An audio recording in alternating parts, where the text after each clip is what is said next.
Thanks for locking in with 77 Flavors of Chicago. We're your host, Dario. And I'm Sarah, and I hope you're ready to learn with us. Hey, today we are talking about pianos. Pianos. Yeah, buddy. How y'all doing? Perfect. Good. Perfect. Me too. I'm. It's been a long January. Well, not me too, but yeah.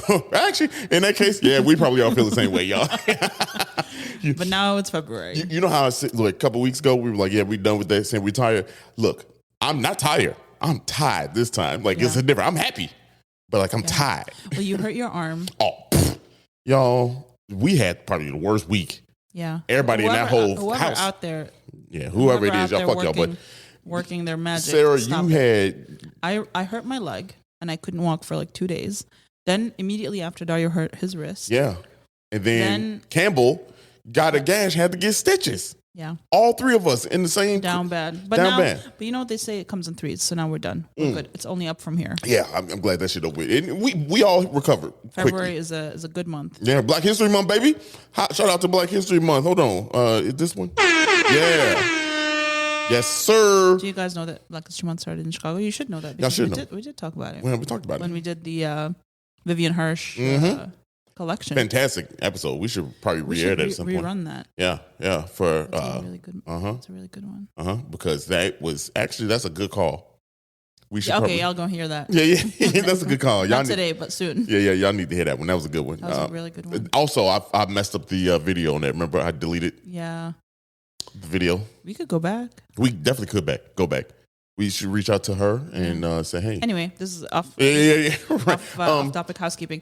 But other than that, we've been good. It's getting warmer here in Chicago, so it's almost fake spring, fake summer. Shit, all of it fake at this point. I mean, look, we 50 degrees today. As of this recording, neither one of us have a jacket, and it's February. And it's February 2nd. Yeah, it's February, and we don't have a jacket. Yeah. Yeah, and crazy. That's crazy. It's supposed to be 30s, but 30s is basically summer. And February? The white boys out here with shorts on running around the lake. 30 in February, I'm taking that. Yeah. I'm taking it because we're gonna get some 20s, you know what I mean? Like, it's a short month. Watch it snow in April. It's supposed to have a couple snows, but you know what I mean, like, it's still 35 and snowing. So like that's cool.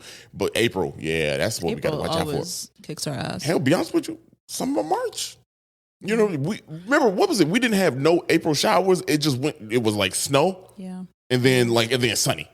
Yeah. It was like we no shower, but at least we don't have fires, hurricanes, or tsunamis, or flooding. None of that. You can't complain about nothing. I'll take a bit of snow. Yeah. I mean, a bit of snow. Yeah. Because also. Unrelated, but I can't believe you guys voted us the second best podcast in Chicago for another the one. Chicago Reader.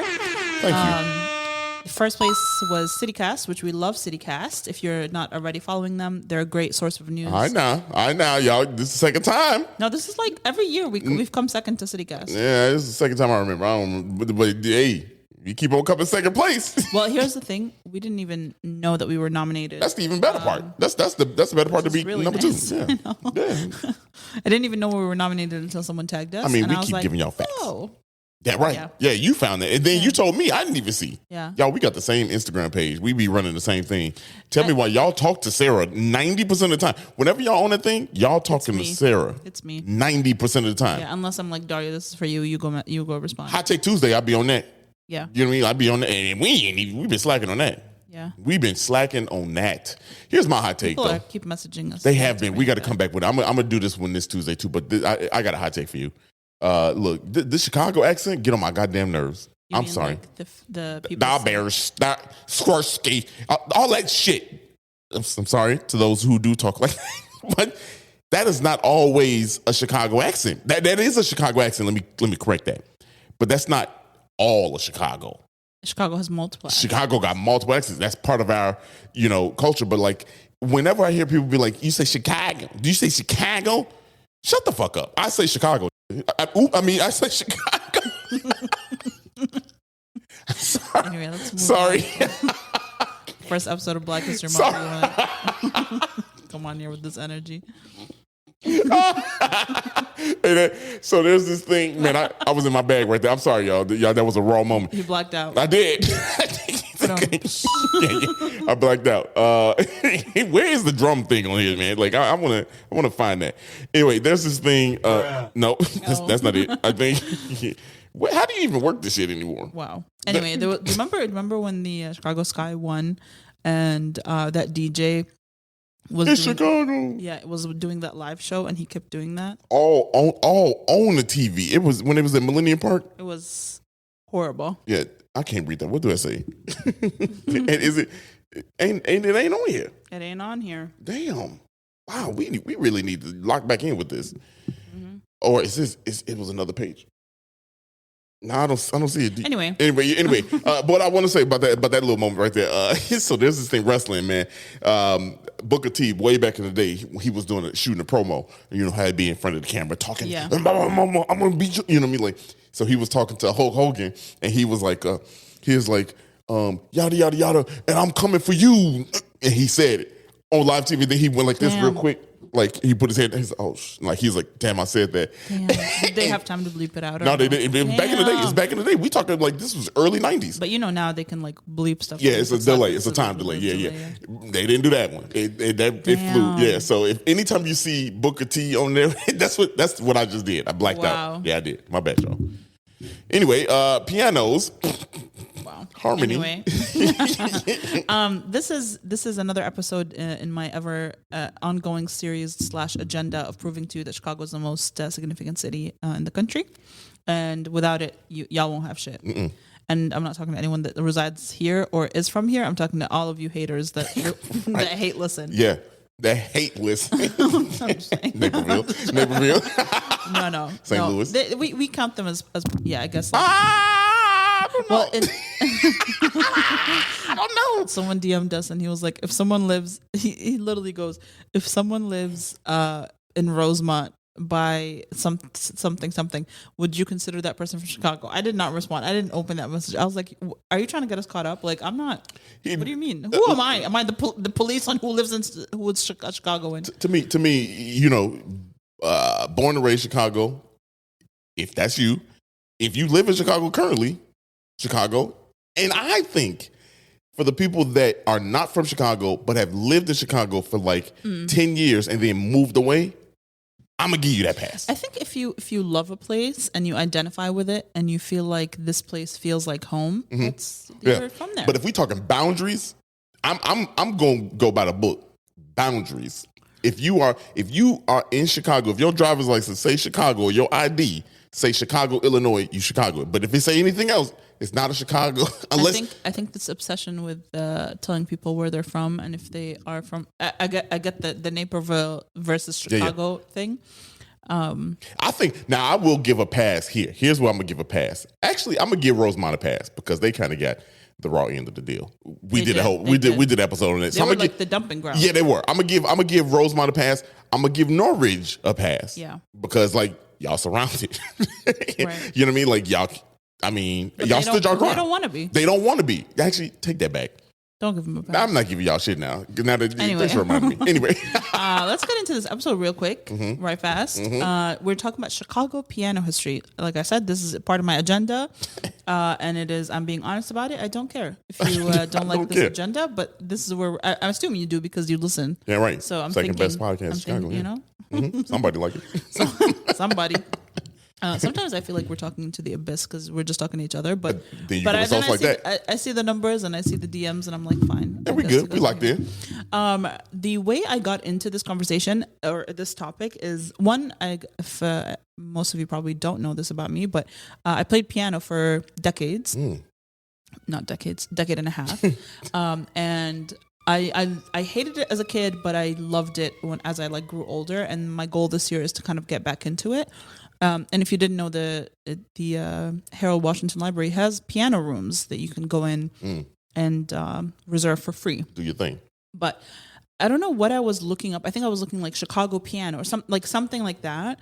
And I found this article this blog post on the Chicago Architecture Center by a guy named Ed McDivitt. He is one of the docents there. And he had written a blog post about a picture that he saw that is the L junction on Van Buren and Wabash And he was saying it looks so different than it does today. And there's a lot of piano stores on that street. So he did a deep dive by himself. He didn't actually write about the deep dive, but he basically said that Chicago was once a hub for piano. That's crazy. Yeah. That's like a random. So all I had to do was search Chicago piano history, and I got so much information. You know how sometimes I'm like, I had to dive for hours. No, this was like I had an abundance of information that I had to then narrow down into this episode. There's so much more. I could do an episode on every single one of these companies by itself. Yeah, because there's so much information. But yeah, I want to start with one of his quotes. He said, "Chicago was the world's leading manufacturer of pianos in the late 19th and early 20th century." To give you an idea, so that is the time frame that we're starting in. We're starting late 19th century, early 20th century, and obviously pianos existed before they came into America, into what was considered the West, which is like Chicago.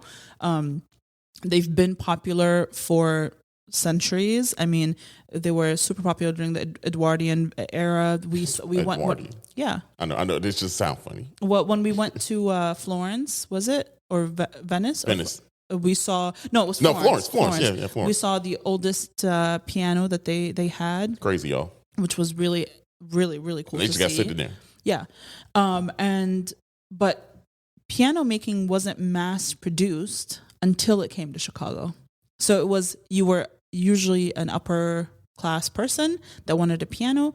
You would commission it, and it would be made for you. Somewhere outside of Chicago. Right. No, this was like in general. Right, like, in general. Like people there was no piano stores. Right. Like you would ask a person that makes pianos to make one for you. Would take a couple months. They would make it for you. And that was it. You couldn't walk into a store and buy a piano, basically. But they really started becoming mass produced when they started being produced in Chicago. And this was 1887. The company was called W.W. Kimball Company, and they were the first ever to scale to mass production and actually started the market for pianos. Wow. Now, you can imagine that people that once bought pianos for a lot of money didn't think that mass-produced pianos were of worth. They didn't think a city like Chicago could produce pianos. We were considered the West, and they're like, all pianos came from Germany, like that was, the epicenter. And so they're like, these can't be quality pianos. And so the manufacturers really struggled. There weren't a lot of them at this point, but one of the ones that was around was C.A. Smith. And he built the first piano in Chicago in April of 1884. And, people attempted to do it before it, but nothing really worked. He had a lot of difficulty getting his pianos into dealers. Why was right? Because of quality. Because they're made in Chicago. Right. So no dealer was going to buy a Chicago piano when they could get a German piano. You know what I mean? And so he would write these dealers and be like, please bring, I'll send you my piano and just try it out. Just test it. Like see that it's good quality manufacturing.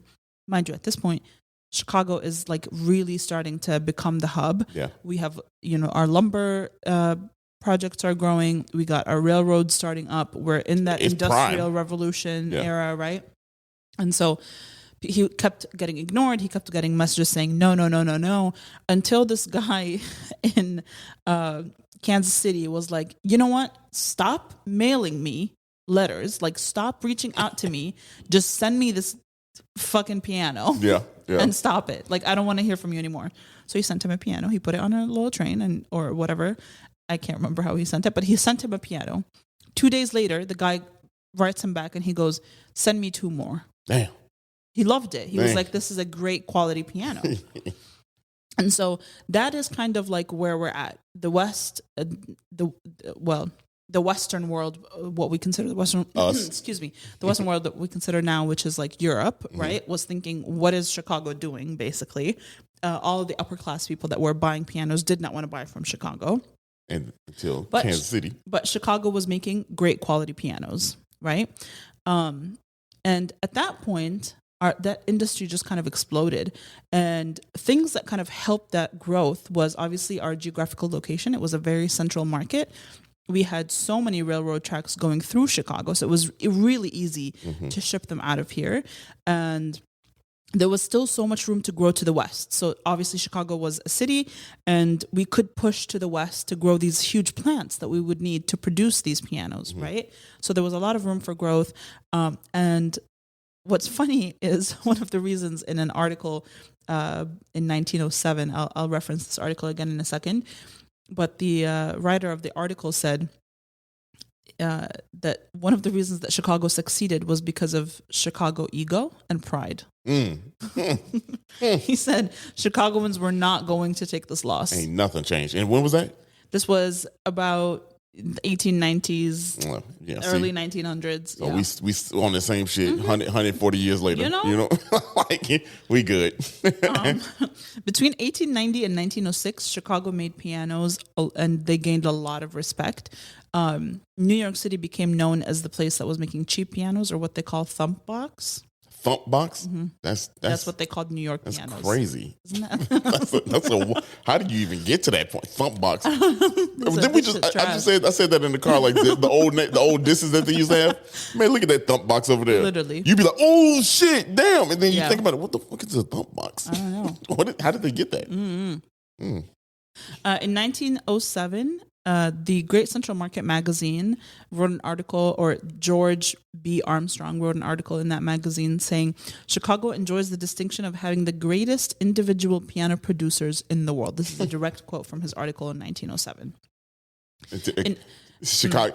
Once people see, that's the thing. Once people get on to Chicago, you be like, damn, they are lit over there. Yeah, we are. Everything. We are. And mind you, this is like a year after Chicago had its greatest year of producing pianos. In 1884, we produced one piano. In 1907, we produced 75,000 pianos. Wait, in 84 we made one, and then 1907, we did 75,000. damn, 13 years later we yeah. made 75. Wow. At that point, Chicago was producing 65% of all pianos that were produced in the U.S. And that's 1907. And then 30 years later, we were making 60% of all the bicycles. Yep. And before that, we was probably doing all the lumber. You know what I mean? It's like we got all the trains. Literally. Chicago, man. Yeah. This Chicago. I need to put that on here. Exactly. A lot of companies came about. There was about 40 manufacturers of pianos in Chicago. Some of the really notable examples are W.W. Kimball & Co., which I just mentioned, C.A. Smith. And then we had people like the Cable Company, Cable Nelson, Price and Temple, Thompson Pianos, Newman Brothers. Some of these pianos you can still find. They've lasted through the years, obviously. They're very expensive now. Right. At the time, they would cost, sometimes they would be $5,000, sometimes they'd be $25,000. $5,000 back in the day? Yeah. Yeah. And because it was a lot of intricate work in the wood. Same. They were very artistic pianos. Some of these... wow. I didn't know if you was going to slide by that. That was ridiculous. It was- Some of these pianos were made. These manufacturers became super niche, so they would make organs for specific orchestras, which was also super hard to get into because these orchestras some of them were really old. They wanted specific kind of organs, whatever. Some made stuff for churches. Some started making what they called a standing keyboard. Some made the first upright keyboard. So there was a lot of innovation happening in Chicago for different types of pianos. I wonder if any of these like lyric opera or Shakespeare or anybody is using old school piano. Or Good question. you know what I mean? Like, I know there's a piano dealer called Chicago Forte on Michigan. They do have a Kimball piano on their show floor. I would love. We tried. They were closed when we went up there, but I'm gonna try and call back and see if we can. I just want to see it. Right. I just want to see it I want to see a Chicago made piano and touch it. Yeah. And that's the first one. Yeah. Yeah. No, that was C.A. Smith. Was the first one. CS. Oh, okay. Kimball was the first one to mass produce. Yeah. Gotcha. 1910, November 16th, 1910, the Tribune wrote an article about the piano industry in Chicago. And they said that by 1910, the largest and most equipped factories for piano production in the country were in Chicago. We were moving the fastest. We had the most advanced technology. We had 30 plants, and the top 4 occupied 100 acres of land. And at this point, wait a minute. The top floor of the top 4. Oh, 4. Okay. The top 4 factories occupied 100 acres of land. That's still a shit ton. Yeah, it's a lot. And at this point, this is when we were producing 65% of. So by 1910, we're now doing 65% of the U.S. How big is 100 acres of land? Like it's a lot. I want to see that next to a person standing there. Like, what's the scale? Because like that. I mean, I know it's a lot. Don't give me. I ain't goofy, but like, yeah, that's a lot of land. Mm-hmm. God, dog, that's crazy. The top 4. So basically, of 30. So like, imagine how much there was. All of it together. You know what I mean? Like, damn, it's 4,356,000 square feet. How big is that shit? That's why I need pictures. Hold on, let me see. Let me see that real quick. I mean, I know. I'm gonna get back. I see. Everyone's sitting here Googling 100 acres of land. I know, because I know y'all don't know either. I know we know it's a lot, but we don't know. It's a lot of land. It's a lot of land. Yeah.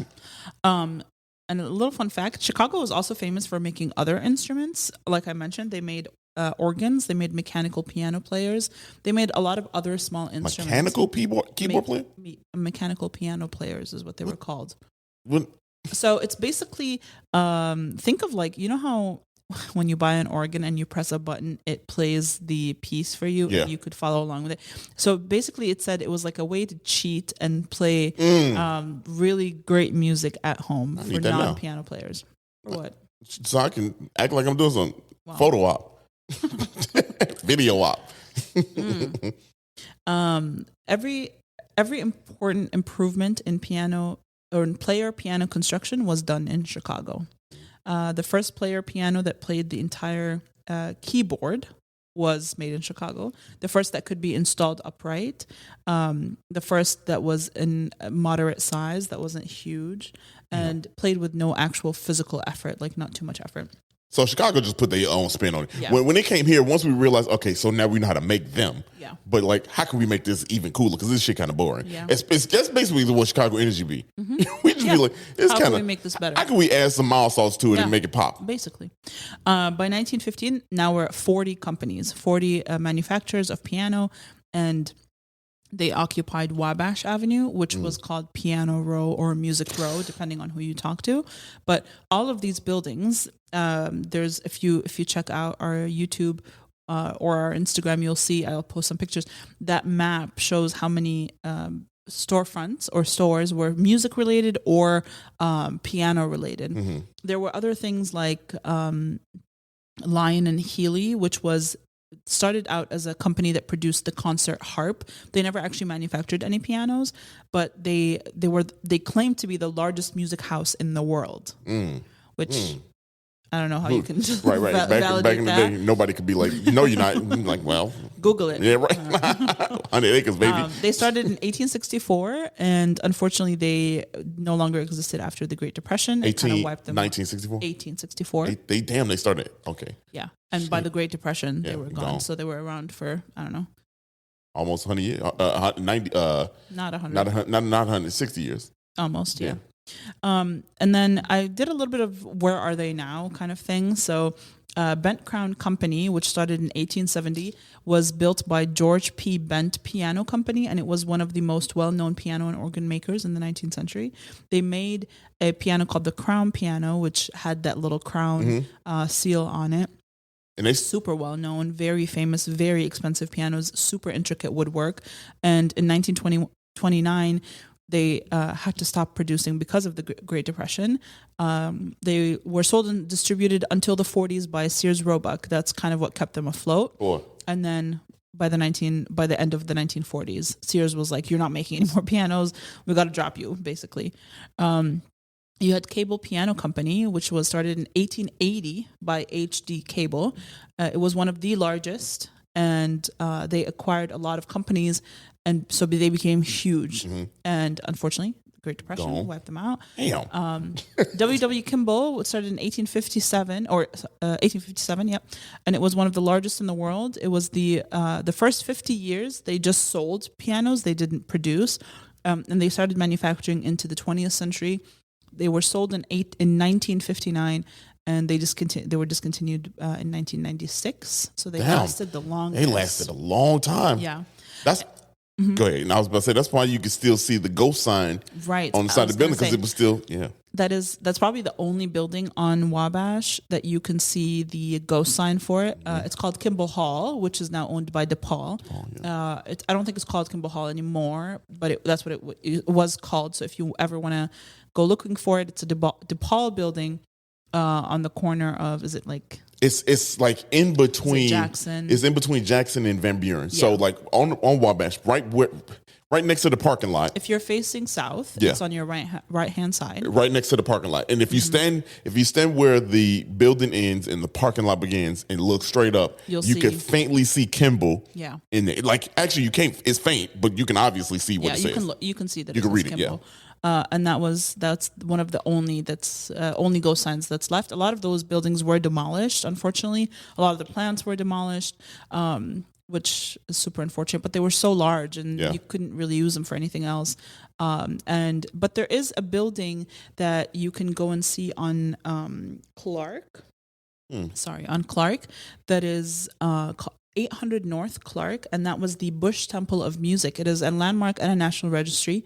It's on the National Registry, and the building was Bush and Gert Piano Company. It was they produced 50,000 pianos in 25 years. So they weren't the largest producer, but they were pretty large, and the building still exists. And that's a lot, because even 50,000 over 25 years, it ain't a lot of pianos going out. First of all, you know what I'm saying? Like, after the Great Depression, what Chicago did was it made the piano accessible for the average person, right? Obviously, so did New York, because it was producing much cheaper pianos. So anyone could have one. Right. But Chicago made beautiful pianos accessible for the middle class. Yeah. And think of like the 20s and even into the late 1800s, pianos were, they were everywhere. Yeah. They were at clubs, they were in homes, they were at churches, they were literally everywhere. So it makes sense that they were so mass produced at some point, but unfortunately not anymore. Yeah. And I can't wait to one day own a Kimball. That would be crazy. They speak on it. Speak on it. Now I want one. Yeah, I definitely want one now, for sure. I want to touch one. Yeah. Take a picture. I want to photograph. Yeah, for sure. I definitely want to photograph. So if anyone knows of, or if anyone owns a Kimball, send us a picture of it. We'd love to see, or any Chicago-made piano, if you have one. Please do. We'd love to see a picture of it. But that's all I have for today. Yeah, buddy. That was fun. The agenda has moved forward one step. See you next week. We're progressing. Yeah. Oh, hold on. I didn't even start the cut off music, because I'm Oops. Did you switch the page? Did we? Yeah, I think I did switch the page. Hold on.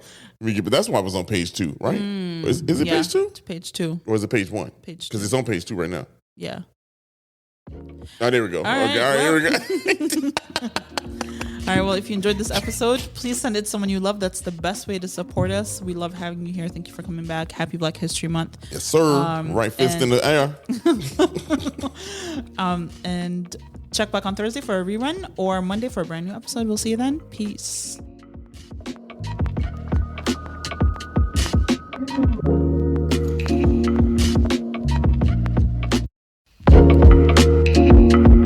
Thank you so much for listening to today's episode, and we hope you loved it. And if you could, please follow us on social media at 77 Flavors Shy on Instagram, Facebook, TikTok, and Twitter. If you have any ideas or deep dives that you'd love us to do, please contact us at media@77flavorsshy. That's the number 77 flavors and shy for Chicago.com. If you like visuals, please subscribe and follow and watch us on our YouTube channel at the same thing, 77 Flavors Shy, or search 77 Flavors of Chicago. If you would like to support us monetarily, go ahead and click that Buzzsprout link in the description of this episode. And as always, we gonna see you next week. Peace.